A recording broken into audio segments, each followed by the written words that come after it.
Hello, good evening, and welcome to Newsnight here on Joy 99.7 FM. And coming up in the next 60 minutes, fight over control of Ghana's parliament continues with leader of the NPP caucus claiming the majority, but the NDC disagrees. We'll bring you details. And also, the National Council for Curriculum and Assessment, NACA, debanks social media claims that BC and WASC examinations will be scrapped as part of the introduction and implementation of the new curriculum for JHS 1 to SHS 1. And of course, in business, prices of petroleum products expected to go up by over 3% from next week, hitting likely 5 cities, a little over that one. And later in sports, Galka chairmanship aspirant Isaac Kumsin accuses incumbent Kujo Fiano of bringing the association to its knees. We have that and more in tonight's edition of Newsnight. Please join us with your comments and suggestions and questions. It's via WhatsApp on 055-1111-997. Also on Facebook, you can leave your comments there. I am Emefa, Apawu. My name is Ernest.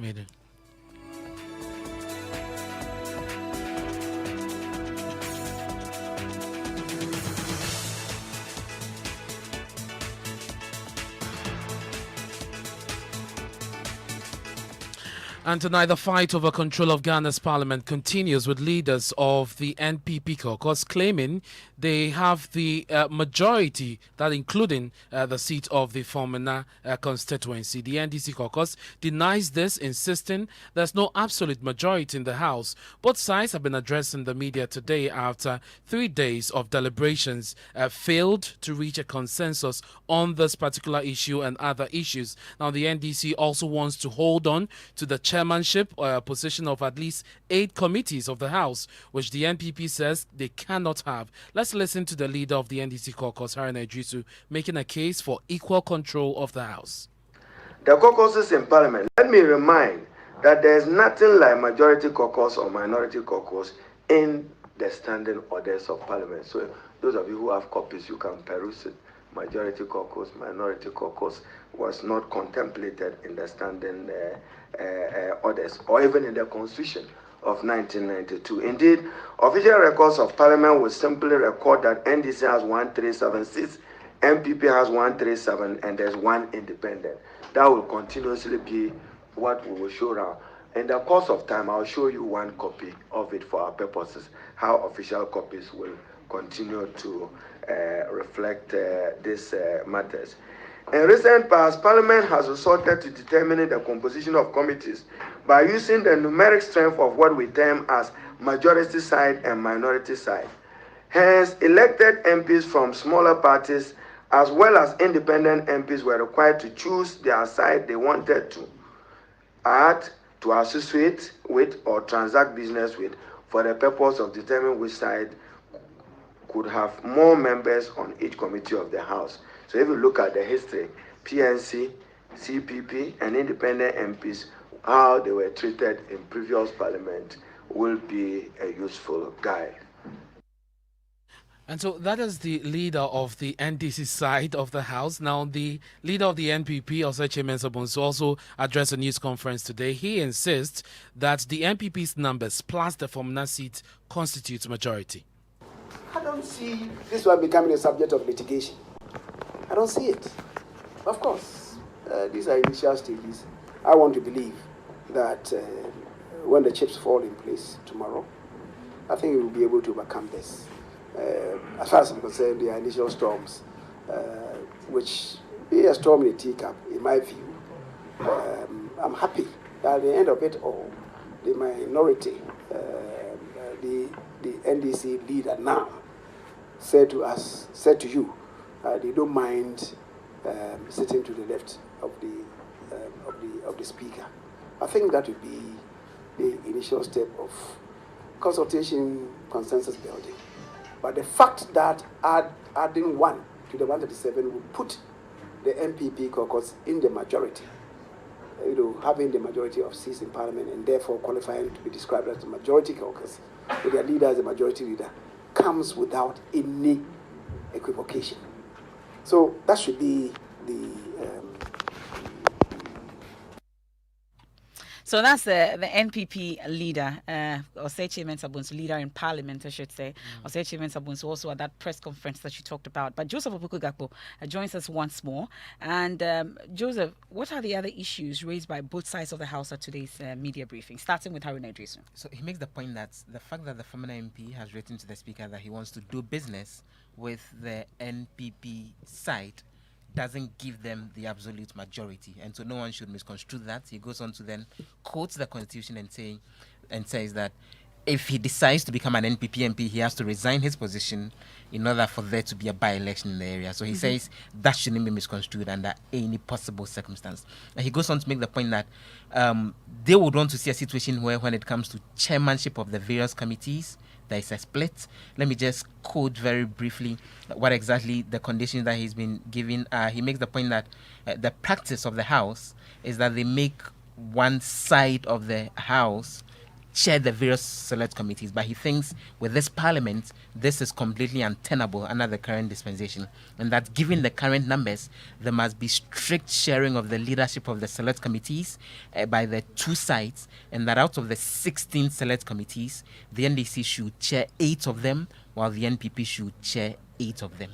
Very interesting demands. But Osechi Mensah-Bonsu, that's the leader of the NPP side, at their press conference insisted that they constitute the majority, and in fact claimed that the Speaker, Alban Badbin, had actually agreed that their side of the House constitutes majority. So the point he makes is that this is something they intend to bring to the attention of the Speaker, that tomorrow right on the floor for him to rule on it.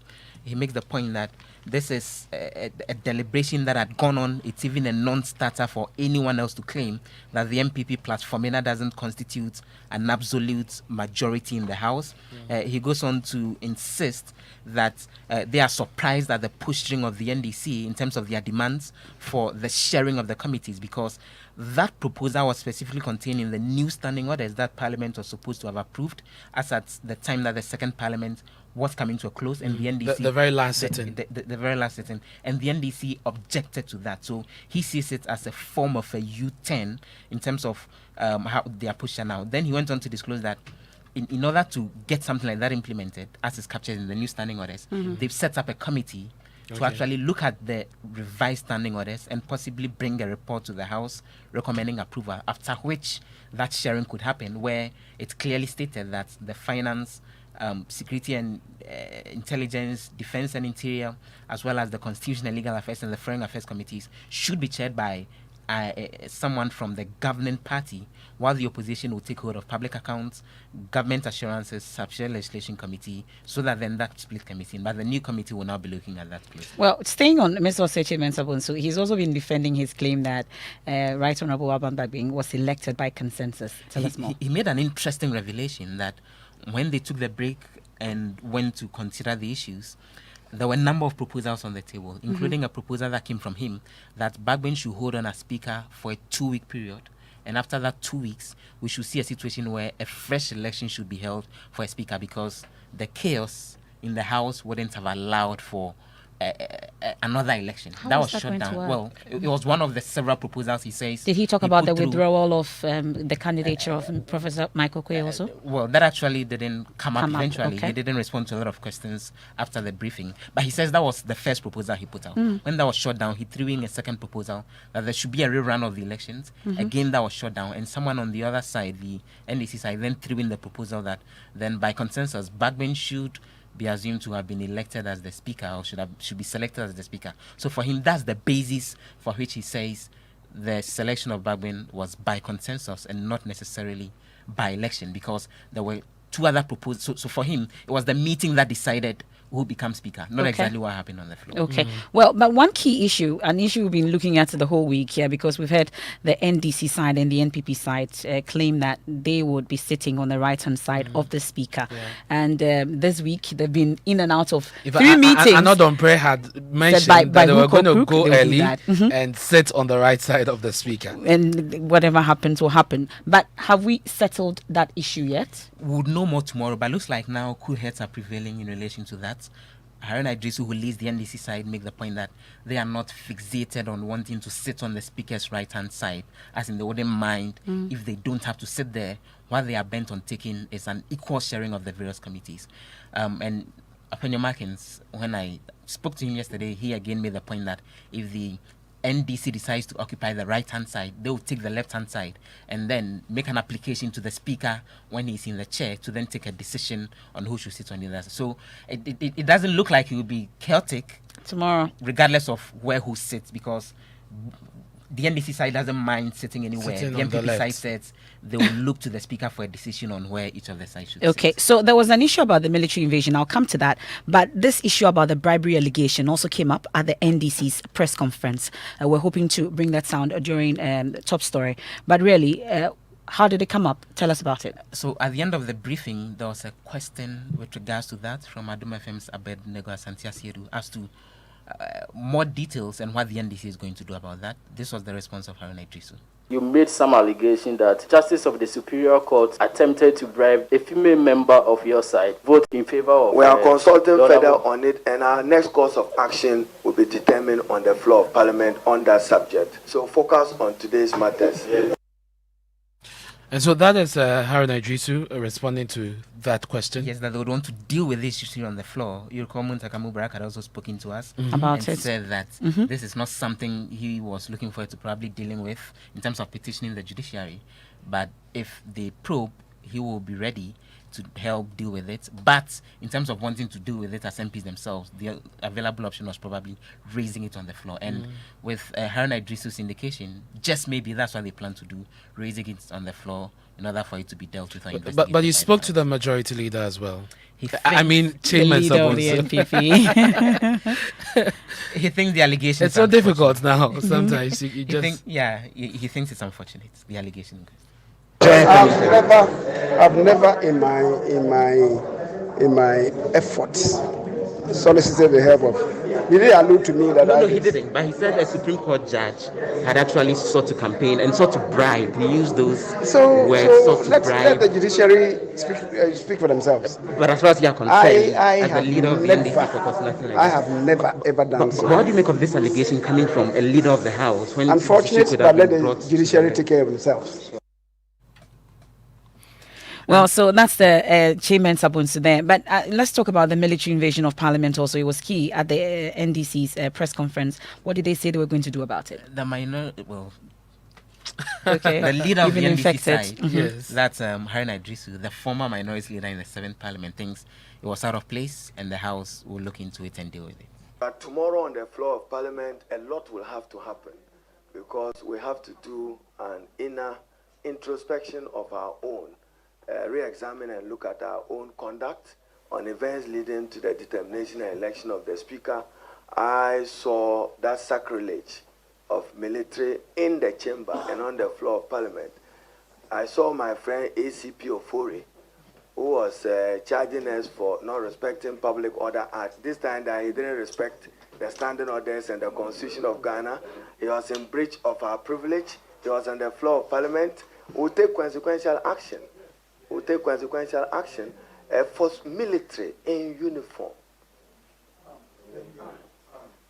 armed. It remains a blot on our democratic practice as a country. Never should that happen. Haruna Idrisu there at that press conference today, and a lot is happening today, and the day they will say Jebo Inyaba. So today was day one of John Mahama's election petition and it took off at the Supreme Court. We've been talking about it on Top Story. Well, amongst the controversy that came up, issues about mistakes and corrections, and eventually that happened. But whilst that was happening, also the president after that met. He's been speaking on why the NPP enjoys more support across the country than the NDC in terms of election outcomes. He's been speaking at a meeting with regional executives and NPP leaders of the constituencies in Greater Accra. Listen. These NDC people making so much noise, we won. Remember they began, they had 140, one time we even went to 145 seats. Yeah, they could never be quite clear how many. We 139, 140, 141, 145. Bahama had won the election. It turned out all to be false. And we should remember, ever since Jerry John Rawlings left the presidential scene of politics in our country, no NDC presidential candidate has won more than 51% of the vote. His successor, Mills, in his first round against Kufuor, 44%. Second round, 47%. When it came to the second time against Kufuor, the same figures. And in 2008, when he contested against me, after 3 rounds, he got 50.03% of the vote. Mahama in 2012, 50.7%. In 2016, 44% of the vote. 2020, 47% of the vote. What do these figures tell us? Is that whenever the MPP we put our act together, we win. The majority is with us. So let us be very clear in our mind. Our opponents, with all the shouting and the hey, do not have the support of the majority of the people in our country. So the future of Ghana, the future of this country is in our hands. It is a function of how we behave, how we organize ourselves, and how we behave that will determine how the country will also move ahead. Very interesting comments there from the president as this election petition begins today. But Emefa, you remember 2012? Yes, I do.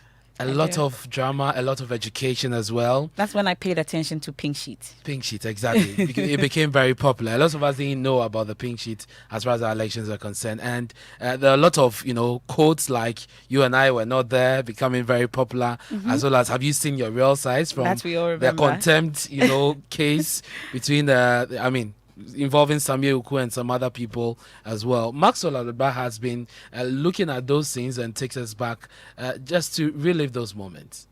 Instead of trying to help build your One of those moments was when 5 persons were hauled before the Apex Court for contempt after they made some unsavory comments about the judges. NDC member Stephen Atubiga pleaded to be forgiven when he came before the judges. Justice William Atuguba had some questions for him. I'm just a poor boy from Binduri. I'm not from any fancy family, and I come from a very poor home, Your Honor. So you learned the slangs from your poor family? My Lord, I've lived in the United States for 14 years, my lords. This is what I suspect. In the United States, the law works irrespective of anybody. We cannot forget former NPP General Secretary Sir John, who was also dragged before the court for contempt. Kwajo Owusu Afriye, how do you feel? Yeah, we'll take your temperature level before. Especially, my Lord, I'm humbled by this baptism of fire.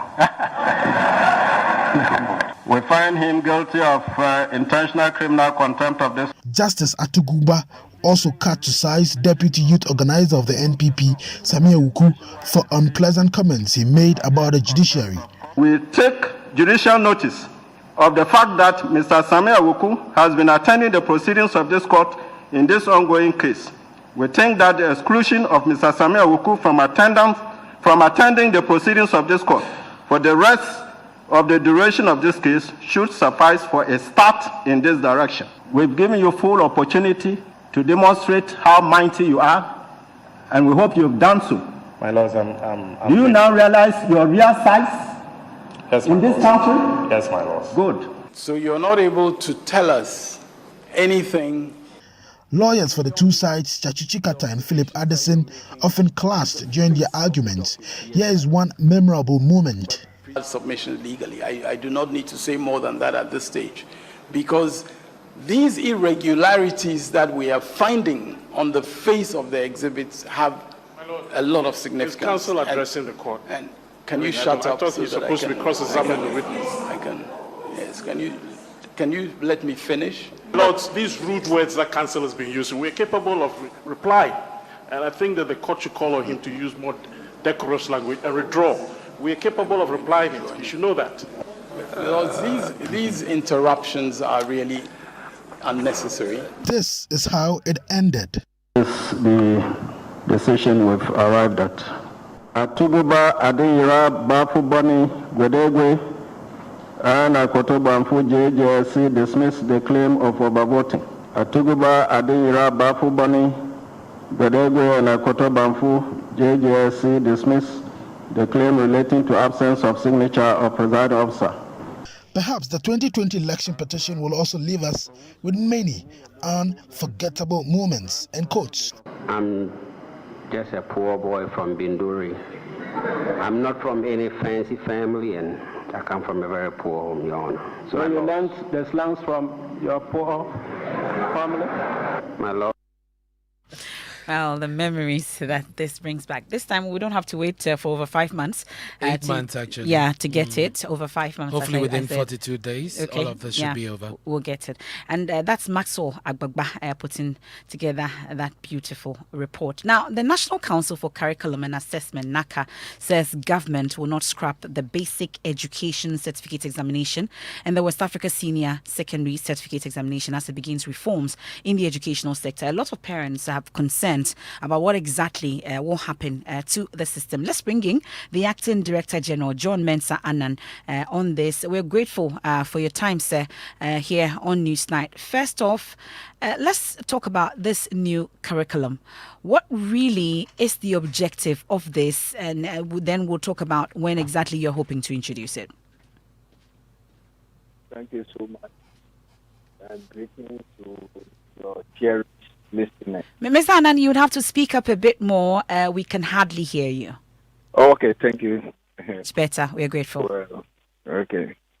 Now, this Common Core program is the second piece of the standard-based curriculum that we introduced a couple of months ago. That is September 2019. Yeah. And the main thing is that we want to make our education robust enough so that it will answer some of our challenges, equip the learner with the requisite skills, knowledge, attitude, and experience, which are enshrined in core competencies, functional and foundational, as well as lifelong skills. Yeah. This is what we intend achieving. Now, with the Common Core program, actually, as we finish with the standard base for the primary school and KG, the second session was supposed to be the high school. And the high school too have been divided into two, that the junior high and then the senior high, which is a 6-year program. So the Common Core was crafted as a 4-year program. And the 4-year is to predispose the learner to career pathway and academic pathway. So by the time that the child will complete SHS1, which is basic 10, the child has done his or her own SWOT analysis. And based on the various assessment models that have gone over years, the child can select either a career path or academic pathway. Now, the process is not simply an event. It is starting from JHS1. How these JHS1 people will get to JHS3 and transit to SHS, that discussion only started and it has not been concluded.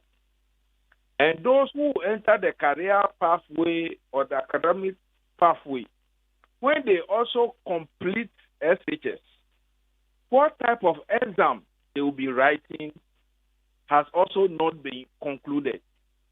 And all this while, when you want to introduce a certain level of the implementation, you have to seek cabinet approval. So we have sought cabinet approval for the KG and primary school standard-based curriculum. We have sought cabinet approval for the Common Core program, which is a grade level implementation. So it is only JHS 1 people who are starting.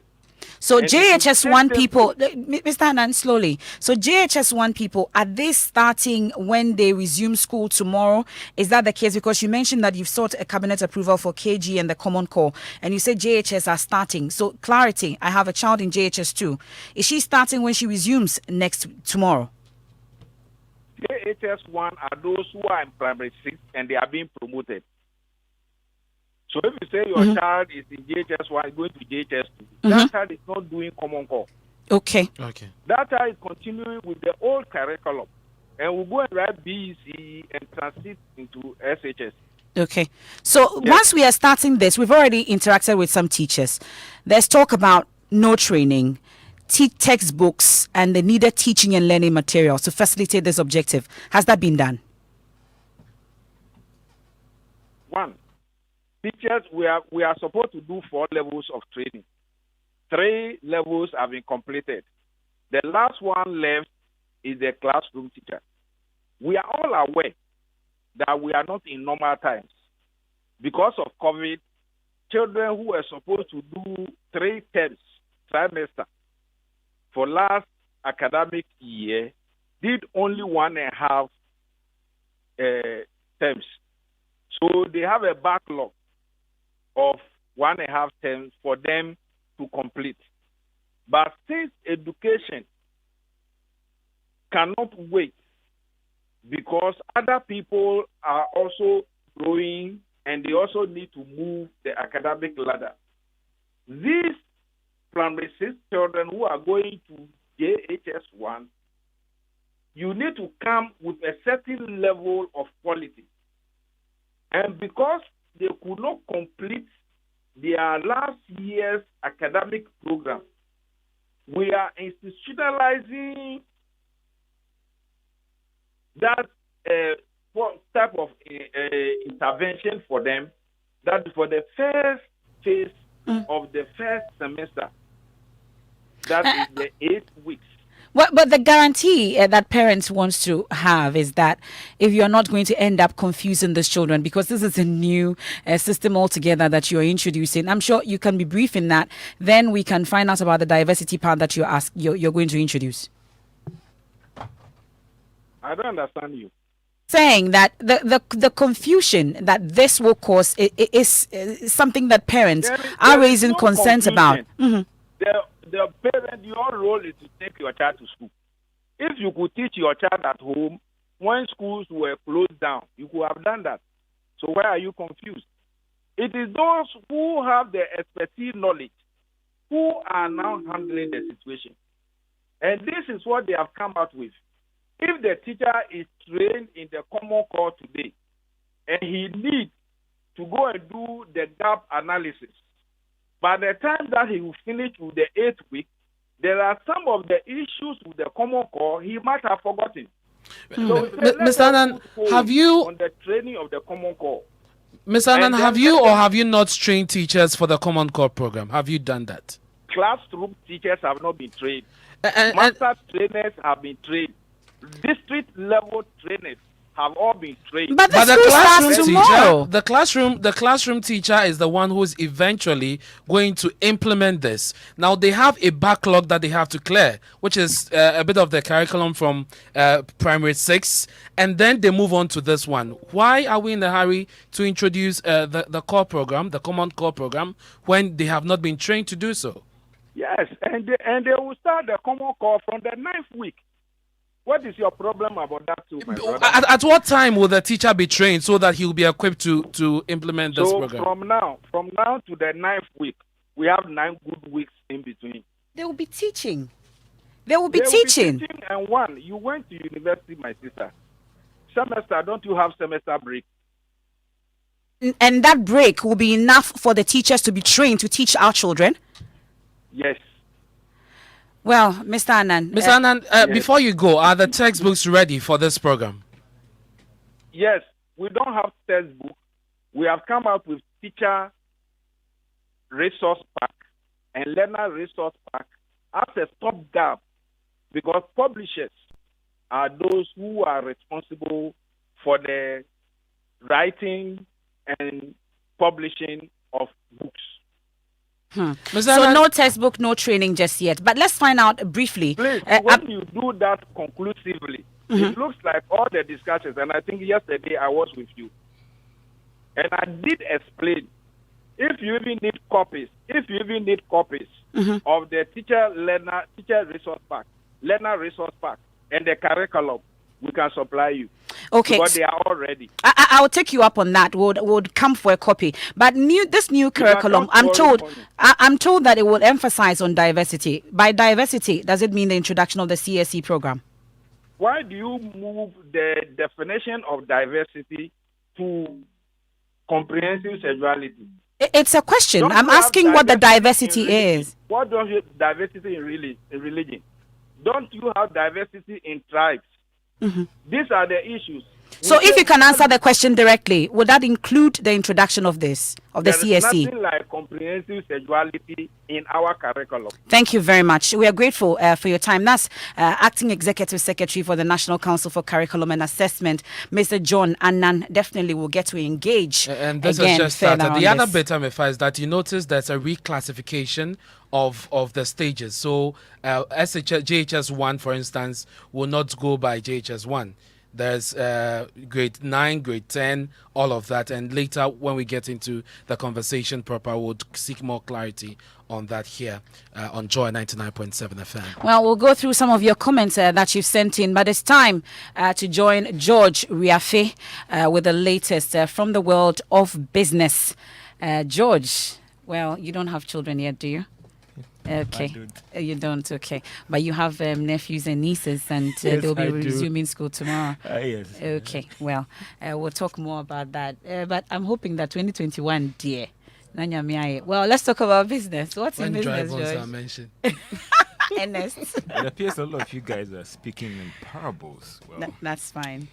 Well, Emefa, coming up in business, the Economic and Organized Crime Office provisional findings suggest that the Chinese firm CHY is operating legally despite formal registration with the Ghana Investment Promotion Center, and prices of petroleum products are expected to go up by a little over 3% per liter. That is next week. And Emefa, it is likely to cross the 5 cedi mark if you should drive to a service station. If all these oil companies adjust their prices. I'll be getting you more details on that one. The business news on Newsnight is brought to you by MTN Business. Welcome to the new world of business. Kingdom Books and Stationery, your number one stop shop for all your office essentials. And Allianz Insurance, we secure your future.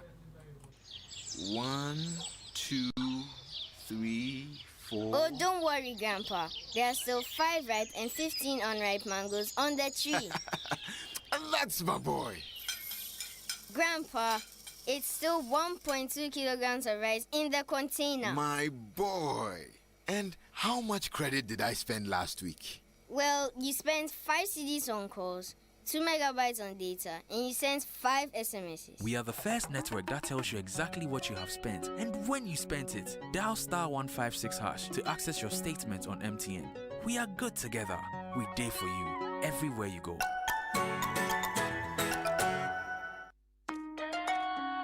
Son, we are so proud of you for setting up this hospital. I really love those hospital beds and waiting chairs. By the way, did you import them? No, Dad, I didn't. I actually got them from Kingdom Books and Stationery right here in Ghana. Wow. We also bought our office supplies, safes, executive desks and chairs from Kingdom, and they gave us expert advice on how to set up our office. Guys, that makes 3 of us. I also got our sofa and bedroom sets, plus our dining hall furniture for our new home from Kingdom. Wow, Mom, that makes 4 of us. I usually get my stationery items from Kingdom. Kingdom. And my teacher also mentioned that our classroom furniture was provided by Kingdom. So there you have it. Whenever you're thinking about setting up an office or acquiring furniture for your home, etc., Kingdom Books and Stationery should be your first point of call. With over 40 years experience in the industry, we stock and supply a wide variety of globally sourced office and home furniture, stationery and equipment. Visit our head office, Osu Akwaje, or our office near the Osu Stadium. We're also in Tema Committee 1, opposite Olam SHS, Kumasi KNUST Campus, UCC Cape Coast, and now at the Marina Mall, Airport City. Or call us 0302 764101, 764209, or 762792. Visit our website www.kingdomgh.com. Alliance Life Insurance, we secure your future. Alliance Life Insurance, we secure your future. Alliance Life Insurance, yeah, bohudachi hubai. Alliance Life Insurance, yeah, bohudachi hubai. Alliance Life Insurance since 1890. At Alliance Life Ghana, we have a wide range of life insurance packages, suit or pocket for individuals, groups, associations, and businesses. We cover your employees, your funerals, pensions, and children's education, project, and your future. Call us on 0302-267-892 or visit our website www.alliance-gh.com for more inquiries. Alliance Life, we secure your future. Joy 99.7 FM, radio for the discerning listener. Welcome back to Business on Newsnight. Now, price of petroleum products should witness some marginal increase at the pumps from next week. Now, this is based on data secured from the bulk importers of petroleum products, and Joy Business's projection for the next 2 is based on the various price movements. We have details in the following Dex report. The increase is in line with the 2-week review of prices at the pumps by the various oil marketing companies in the country. We are learning that the increase is in line with some developments on the international market that has seen a pickup in demand for finished petroleum products. Some of them include the deployment of COVID-19 vaccines, which may soon result in the opening up of economies, which may affect demand for petroleum products. A careful look at the data from the bulk oil distributors show that petrol should go up by over 3% per litre. This should mean that from next week, a litre of petrol could be sold at 5 cedis 14 pesos, while a gallon may go for 23 Ghana cedis 13 pesos. On the other hand, a litre of diesel could be sold at 5 cedis 5 pesos, while a gallon will go for 22 cedis 72 pesos. But with the cedi being fairly stable, it is not clear for now whether the over 120 oil marketing companies may all adjust their prices in line with the new prices the bulk oil distribution companies will be selling to them from this week, or they will absorb it. If the review happens from next week, this could trigger talks for an increase in transport fares, because over the last 3 months, fuel prices have gone up by more than 5%. And that is the Business Dex report. Now, the Ghana Real Estate Developers Association has urged President Akufo-Addo to make the Construction Industry Development Authority Bill a priority in his second term. The bill, which has been in Parliament for the past decade, will seek to sanitize and regulate the construction industry. Executive Secretary of Greater Samalama Igbo, however, commended the former Works and Housing Minister for work done so far, but insisted things must be done right now to facilitate the implementation of this bill. Past Minister, that I personally challenge him to do some work on the Real Estate Agency Bill. And true to his promise on Joy FM, when I put that challenge to him, that has come to pass. I think that is one legacy we can remember him for, at least during his term, which I think is very laudable, because that bill was hanging in Parliament for 30 years before it has seen the light of day. So that is a big plus. Now, what is that one particular bill that you think the government should really look at? I mean, all the bills in Parliament, of course, will come to sanitize the industry, the sector, and what have you. But what is that one bill? I think for us as the industry, the CEDA bill is the number one bill that we want to see pass in this government. And that's the Executive Secretary of Greater Samuel Magaibo speaking to Joy Business's Nicholas Brown. Now, Chinese firm CHY might be operating legally in the country. That is what we are picking up from the Economic and Organized Crime Office, EOCO, based on their preliminary investigations. There is more in the following Business Text report. We understand that the Economic and Organized Crime Office had already been investigating the firm since June last year, based on complaints from some quarters. This was way before the Securities and Exchange Commission actually submitted a letter dated January 4th, 2021 to EOCO to also look into the operations. In the said letter, the SEC wanted EOCO to look into the operations and take action against Chai because they are undertaking some capital market activity without the required license. Joy Business is learning that EOCO during the investigations managed to engage officials of the Chinese firm to really understand what they were doing, which they claim is an e-commerce business. But after the investigations, it came to light that the firm was actually engaged with other activities not allowed to do. EOCO, in their provisional report, noted that despite Chai's registration with the Ghana Investment Promotion Center, the firm also needed a license from other regulators, like seeking approval from the Bank of Ghana to engage in the said e-commerce venture, which the firm itself admits. EOCO also cited the firm for undertaking some capital market dealings, which it also needed blessings from the Securities and Exchange Commission. It is, however, not clear whether EOCO may call for the shutting down of the company or prosecution. Meanwhile, the company in question, Chai, in a notice to its customers issued today, assured them that there is no cause for alarm. In the said notice, the firm is insisting that they are an e-commerce trading platform where goods are traded, arguing that their operations do not fall under the supervision of the Securities and Exchange Commission or the Ghana Investment Promotion Center. According to them, their operations do not require the supervision or approval of these regulators. The firm, in the statement, challenges the Investment Promotion Center as well as the Security and Exchange Commission to come up with some evidence to back their claim, as they insist they are not taking any deposits from clients or indulging in any investment activity. That is the Business Text report. Still on this development, the Securities and Exchange Commission is asking the public to first check on the status on any firm that is actually working in the capital market space before they do business with them. This is part of several measures the Commission is trying to put in place to weed out illegal firms actually playing in this space in the country. Deborah Marcia Jemfa is Deputy Director Legal at the Securities and Exchange Commission. You have some business idea, you have some plans, somebody has invited you to do something, and you have some questions about it. The best people to come to will be the Securities and Exchange Commission. The SEC's website, which is sec.gov.gh, is a very good source because we have all the entities that we've licensed, and we don't even leave it at that. If there are entities we have licensed but have concerns about them, we have gone ahead to color code these institutions in.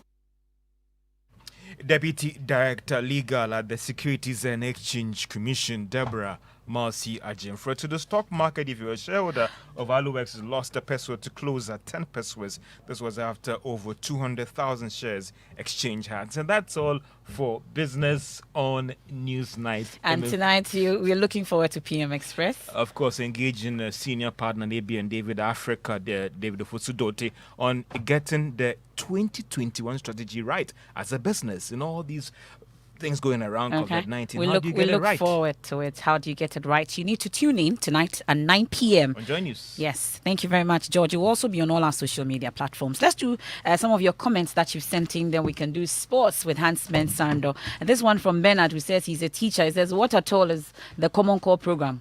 And he doesn't know. He says he's a teacher. Kofi Mensah, also from Teshinangwa, says, why do our leaders want to make adjustment to education anytime there's a change in government? Too many inconsistencies in our education over the years. We need to settle on something once and for all. That's Kofi Mensah in Teshi Nungwa. I have one also on education. Solomon in Amasaman says teacher resource pack is woefully inadequate material for teaching and learning. In percentage terms, it's only 10% in requirement for curriculum materials needed. And Polo in Akachi is also saying these people are playing chaskele with our education. And Malo says, very interesting comments from the president, but the constitution says 50 plus 1 votes, commenting on the president's comment when he met the constituency executives. And another one here from Odaite Kukumlemle, our neighbor, says, good evening. The last training for classroom teachers will be teaching the Common Core program will take 5 days, and this is likely to happen before the 9th week when the CCP will kick off proper. GHS 1 is referred to as Basic 7. Okay, he's providing us some more information. Or B7. GHS 2 will be referred to as B8. GHS 3 will be called B9, and SHS 1 B10. And that's Odate from Kokomlemle. Well, thank you very much for your comments. Let's do sports now. Hans Mensando, what's in sports? Well, before I get to the sports, frankly, I'm confused. I mean, the B7 and the C whatever.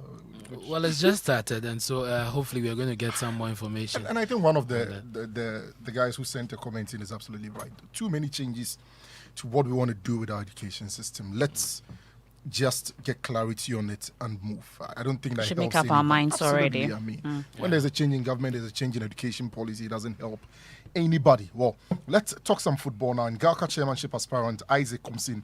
He's accused the incumbent Kojofiano of bringing Galka to its knees and insists he does not deserve a second term in office.